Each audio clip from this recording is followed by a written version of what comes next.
Salut tout le monde, j'espère que vous allez très bien. Notre leçon aujourd'hui est une leçon de grammaire. C'est la proposition subordonnée relative. À la fin de cette leçon, vous allez reconnaître une proposition subordonnée relative, reconnaître la fonction de la proposition subordonnée relative, reconnaître les différents pronoms relatifs simples et à la fin, reconnaître les différentes fonctions des pronoms relatifs. Alors, ces phrases exemples vont nous aider à mieux comprendre la leçon. Je vais les lire. La fenêtre qui donne sur la rue est ouverte. Le mur que tu as repeint est sec. L'homme dont je t'ai parlé arrive. L'endroit où a commencé le feu est inaccessible. La première question que je vous pose est: de combien de propositions ces phrases sont-elles composées? On a dans chaque phrase deux verbes, donc ces phrases sont composées de deux propositions. Dans la première phrase, on a la fenêtre est ouverte et qui donne sur la rue. Dans la deuxième phrase, on a le mur est sec et que tu as repeint. Dans la troisième phrase, on a l'homme arrive et dont je t'ai parlé. Et à la fin, l'endroit est inaccessible et où a commencé le feu. Alors, laquelle de ces deux propositions peut-on supprimer? On peut supprimer dans la première phrase qui donne sur la rue. Dans la deuxième, que tu as repeint. Dans la troisième, dont je t'ai parlé. Et dans la quatrième, où a commencé le feu. Je constate que, même quand je supprime ces propositions, les phrases sont toujours correctes et compréhensibles. La fenêtre est ouverte. Le mur est sec. L'homme arrive. L'endroit est inaccessible. Donc, dans ces phrases, il y a une proposition qui est plus importante que l'autre, c'est-à-dire qui est la principale, qui a un sens à elle seule et que je ne peux pas supprimer, et l'autre qui dépend de cette proposition principale et que je peux supprimer. Cette proposition, je l'appelle subordonnée. On revient à nos phrases.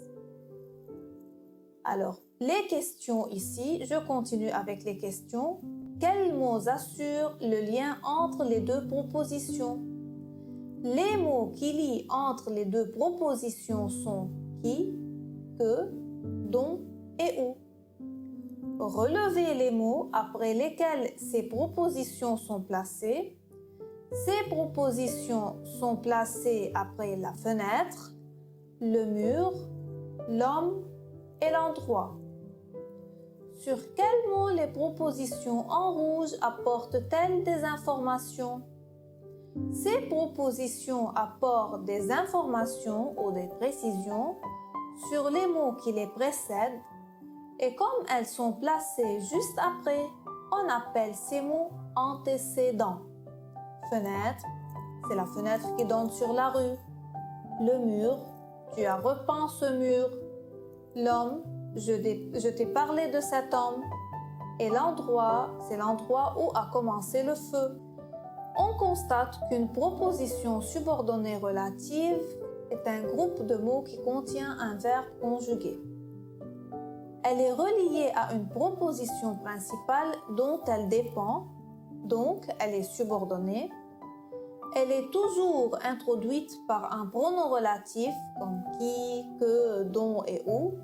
Alors faites attention, ce sont des pronoms relatifs simples parce qu'on va voir après les pronoms relatifs composés. Et ces propositions subordonnées relatives peuvent être supprimées de la phrase.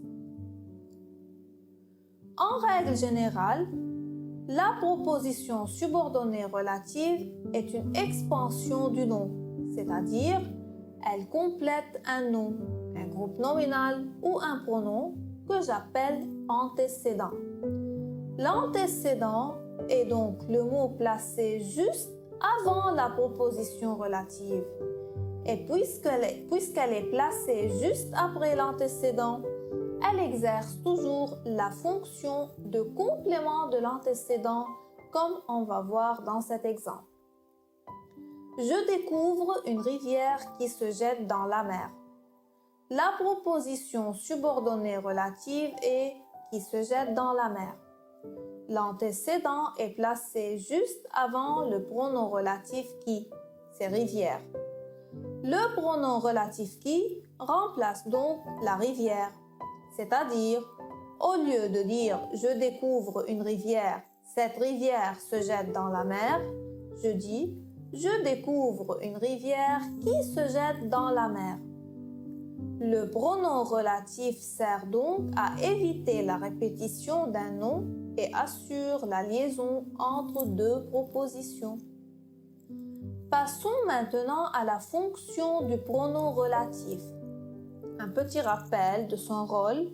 Donc, comme on vient de dire, le pronom relatif sert à éviter la répétition dans une phrase et relie entre deux propositions. Et il peut avoir plusieurs fonctions comme on va voir maintenant. On commence par un petit exercice. Réécrivez ces deux phrases de façon à n'en former qu'une. Je surveille mon frère. Mon frère joue dans le parc. Quel est le groupe répété dans les deux phrases? C'est mon frère. Je cherche sa fonction dans la deuxième phrase. Qui est-ce qui joue dans le parc? C'est mon frère. Mon frère est sujet du verbe joue. Le sujet est toujours remplacé par le pronom relatif qui. La phrase devient alors « Je surveille mon frère qui joue dans le parc ». Il ne faut pas oublier que l'antécédent est toujours placé avant le pronom relatif. L'antécédent est ici « frère ». Exemple 2. J'ai vu les arbres, mon père a coupé ces arbres. Quel est le mot répété? Arbre. Je cherche sa fonction dans la deuxième phrase. Mon père a coupé quoi? Les arbres. Quoi? Cela veut dire que les arbres est un complément d'objet direct. On va donc changer le pronom relatif. On ne peut pas remplacer ici par qui. On le remplace par que, puisque le complément d'objet direct est toujours remplacé par le pronom relatif que. On aura « J'ai vu les arbres que mon père a coupés ». N'oublions pas que l'antécédent est toujours placé avant le pronom relatif. L'antécédent est ici « arbre ». Vous avez vu la fille, je vous ai parlé de cette fille. Quel est le mot répété dans les deux phrases? Fille. Quelle est sa fonction dans la deuxième phrase? Je vous ai parlé de qui? De cette fille. Quand je pose les questions de qui ou de quoi, cela veut dire qu'on a affaire à un complément d'objet indirect. De cette fille est un complément d'objet indirect introduit par la préposition de. Le complément d'objet indirect est remplacé toujours par dont. Donc je répète, quand le complément d'objet indirect est introduit par la préposition de, on le remplace par le pronom relatif dont. On obtient la phrase suivante. Vous avez vu la fille dont je vous ai parlé. Rappelez-vous que l'antécédent est toujours placé avant le pronom relatif. L'antécédent est ici fille. Dont peut avoir aussi une autre fonction, comme vous allez le voir dans cet exemple. Cette dame travaille à la bibliothèque. Le mari de cette dame est enseignant. Quel est le groupe répété dans les deux phrases? C'est cette dame. Quelle est sa fonction dans la deuxième phrase? Le mari de qui est enseignant? De cette dame. De cette dame est un complément du nom introduit par la préposition de. On le remplace aussi par le pronom relatif dont. La phrase devient cette dame dont le mari est enseignant travaille à la bibliothèque.